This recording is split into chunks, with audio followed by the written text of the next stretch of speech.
Disebut pemilik private jet Juragan 99, KJ Edan ternyata sultan dari Jagakarsa.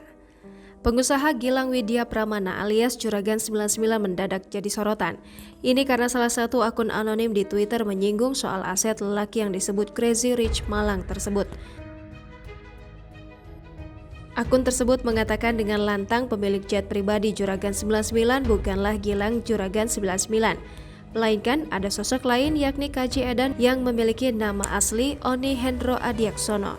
Si pemilik akun juga mempersilahkan warganet meminta konfirmasi kepada Juragan 99 soal kekayaan yang dimiliki.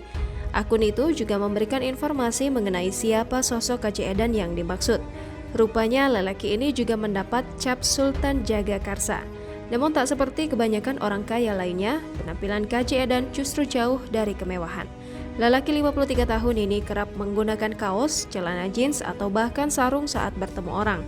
Beberapa warganet yang menyimak postingan tersebut juga merasa curiga dengan Gilang Widya Pramana.